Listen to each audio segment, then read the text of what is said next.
My name is Dr. Michael Brown, and this is 3 Words, a bite-sized podcast about the simple, strategic, and yes, very significant choices that all of us can make in order to be fully alive. Not only to be fully alive, but to be better, if I may say so, parents. Today in the studio is Sammy Adebiyi. We have a fantastic conversation about parenthood, specifically about conflict among our children and how we help them engage in that conflict, how we help them to, if I may say, fight fair.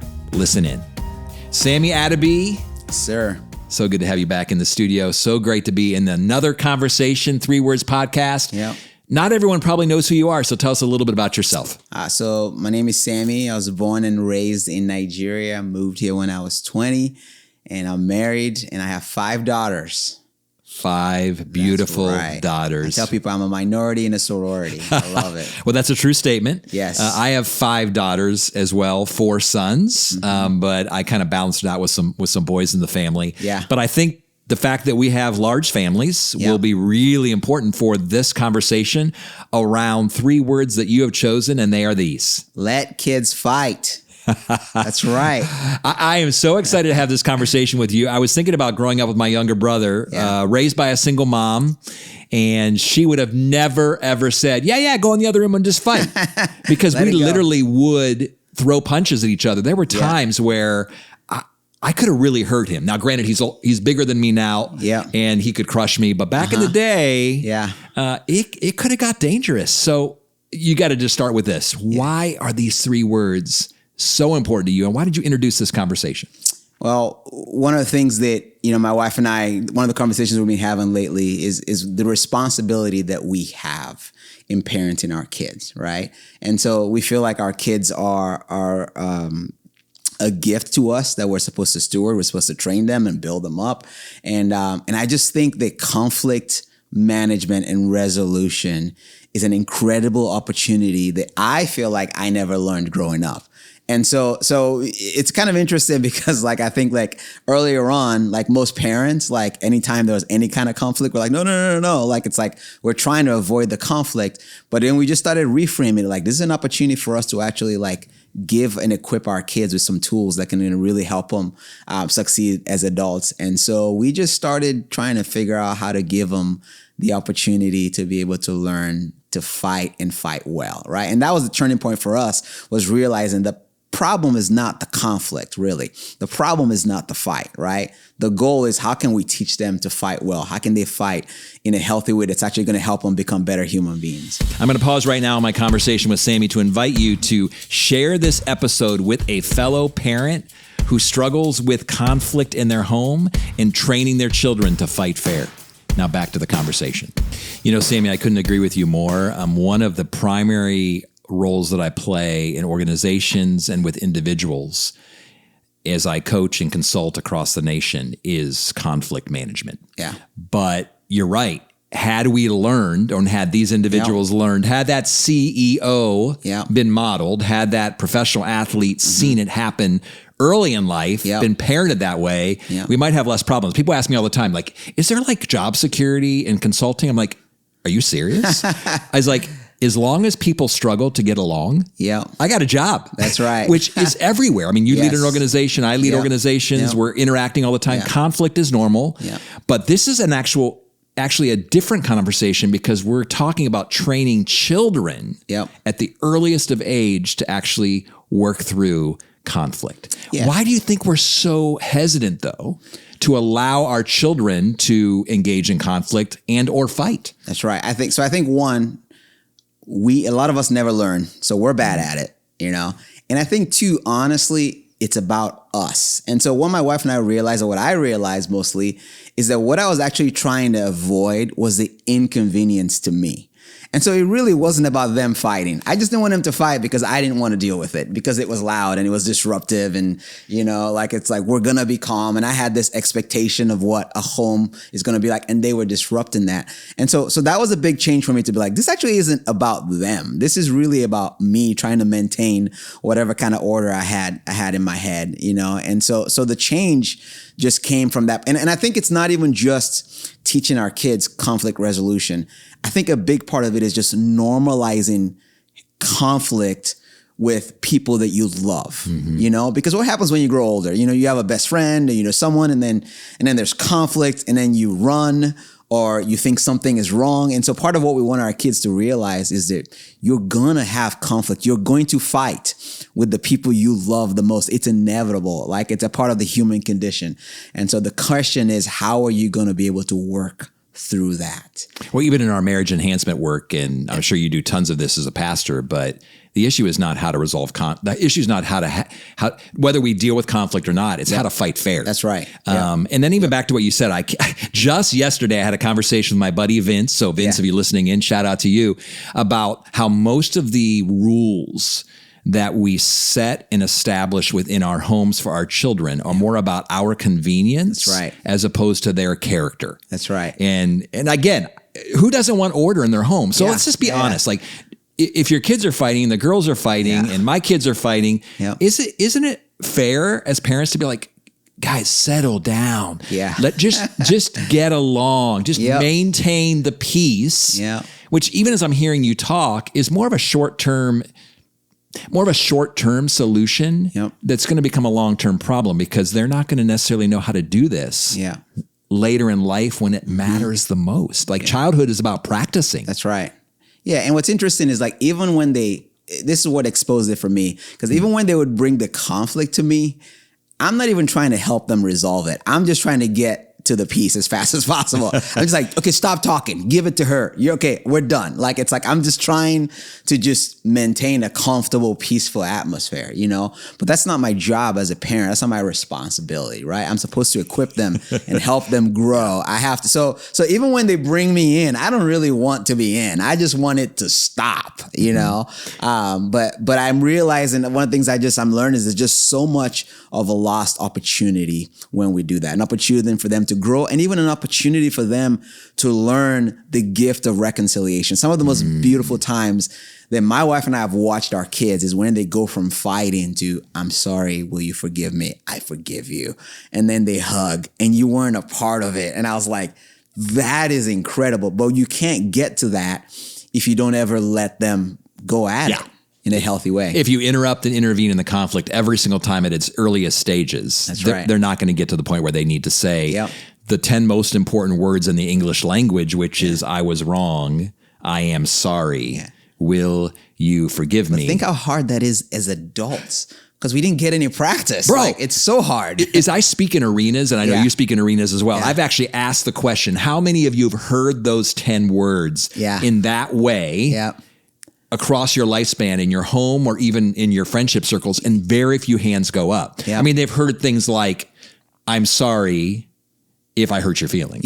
Or I'm sorry that you take things so sensitively. But the actual genuine apology, you know, I am now convinced as an older person, not that old, by the way, but old enough, but this idea that sometimes the mistakes that we make and the mishaps and even the offenses against other human beings, it actually serves in our advantage, because it doesn't threaten intimacy. Conflict resolution, by entering into it, actually deepens the intimacy and the connection between our relationships. In fact, I've said, by you not performing well or being your best version and then apologizing, you may actually gain more respect than if you made no mistake and weren't a jerk in the first place. That's right. Yeah. I don't know how you feel about that. No, I agree. Like, I think that's the part of the narrative that we don't often think of, is that, like, a lot of times fighting, if done in a healthy way, leads to vulnerability, right? And what happens when you're vulnerable with someone? It leads to intimacy every single time, you know? And so in some ways, it's one of the best things that we can do for our kids is to let them fight, because they end up coming closer at the end of it, you know? And so the question has just been, okay, what are the tools that we can give them to be able to fight, you know, in a healthy way? Well, because again, some fighting, let's just be honest, and I don't know if your girls are like this, but particularly if you have very rambunctious children, there could be dangerous conflict versus developmental 100%. Conflict. So what in your mind is the line between dangerous conflict and developmental conflict? I mean, can you just be like, do your girls ever punch each other? So one of the things we've had to do is we kind of set rules of engagement, right? Okay, so you think of even in sport, even in boxing, there are things that you can't do. You can't kick, you can't headbutt like the ref. And so we've had to kind of just set some rules of engagement to just say, hey, we don't hit, because I have one girl that, when she gets really worked up, she goes the physical route. We don't spit, we've had those, but what's also interesting is like one of my daughters, she's probably the last one to maybe spit or throw a punch, but she can use her words to cut deep. And so we've had to navigate the fighting that it's not just the physical that's out of bounds. It's that we're like, hey, you can express emotion. You can be frustrated, but you're not going to throw things. You're not going to kick, and you're going to be careful with the words that you use. And that childhood phrase, sticks and stones can break your bones, but words will never hurt me, is not true. I'd almost rather you punch me in the face than say that, Yeah, for sure. And so it's just kind of helping them, and so one of the things that we did is some of our kids' rooms have like, monitors. Yeah. And so we'll observe their fighting, and it just gives us information to go, hey, like we're not going to do that. We're not going to do that. And one of the things we do sometimes is to let them say, hey, you might need a minute to cool off. And they're learning that too. Like they'll go in the room and I like, give her some time to cool off, and then you can come back and you guys go at it again. And some of our daughters, they'll be mad, and then they'll go at it, and then they'll go at it. And eventually they get there. They get better at it with practice. Now, as a sports performance coach who works actually with professional soccer players and professional soccer teams, and I shared this only because as I sit across from you, that is your sport, my friend. That's you right. love soccer. All day. So it sounds like what you're describing in many ways, even within the home, is being a referee. Yeah. And actually pulling, do you ever do yellow card? Yellow card. Red We're not doing that. That's red right. card. That's right. In your room. That's right. Do you ever have to do that kind of like intervening when it feels a little bit over the and they top? know it too. And so I'll tell them like if they and they know the rules. So if you cross certain lines, then I'm going to come in and, then it's a different conversation, Yeah. And it's so interesting because there are times where I'll go in and they'll be like, no, we got it. Like, let us, because I'll feel it getting intense, and I'm looking at my wife and I'm like, should we step in? And they're like, no, we got it, And so, so sometimes you have to go in and say, hey, give yourself some space. But it's such a beautiful thing when they can get there themselves. And I think part of it is also just normalizing being able to express yourself to the people that you love, being able to say, hey, that really hurt me, and letting them filter through all of the emotions to actually get, to the root issue. And then they get to reconcile together. It's an incredible thing to watch, but it's uncomfortable as a parent initially because you want to just make it stop. Yeah. And again, it goes back to, we did an episode called Choose Your Hard. I mean, there is the hard of letting it happen because it is uncomfortable. It's challenging. It feels like we've lost order and there's chaos, but it's also hard to not train our children to become the better versions of themselves. But I think we also need to acknowledge, obviously you and I, as we sit here as fathers, we need to acknowledge this elephant in the room. And that is in many ways our children need to see us fight as parents. Yep. And I've gone on the record, and Teresa and I were never perfect at this, but we tried not to take our disagreements or our conflict or our fighting to the other room or wait till the kids are not around, because in many ways, if it's happened, now we don't purposely pick a fight in front of the kids, but if it's happening, we want to model to them what it looks like to resolve conflict. I actually have 9 children. My oldest 4 are married, but one of the couples, and I won't mention their names, and so no one can know for certain, but one of the couples, even when they're home, we will see them in real time and in real space actually argue and work conflict out. And I'm hoping that happens even with the kids and even with future kids that they might have, but it's not threatening. It's actually beautiful to watch it happen in real time. We're not alarmed by it. I think it's good for the family to actually have to work those things out in front of each other because, as you said, it is one of the most underrated skills in life. That's right. Is to know how to resolve conflict. So do you have some tips, obviously, as you are a father, to other parents who are listening? Because I'm guessing we're going to have a lot of parents tuning in and saying, okay, let kids fight. I got to hear more about that. What would you suggest? So I think a couple things. I think it's helpful at the beginning to just recognize how much of it is about you and how much of it is about them. Like just acknowledging that, hey, and sometimes it's our upbringing, like we was never allowed in our homes. I never heard my parents fight. Like we're just not used to that. So I think realizing that it's not about you, I think is usually very helpful. One thing that we've helped is also being able to see each kid as unique. And so not everybody fights the same, you know? Like I have a daughter who's so good with her words. Like she can just, I mean, I'm like, it might have been easier if you punched her than like, she just knows what to say, you know? I have another kid who is just so emotional that, you know, if you pushed her, she probably wouldn't care. If you said certain words to her, her heart's just, bro, you know?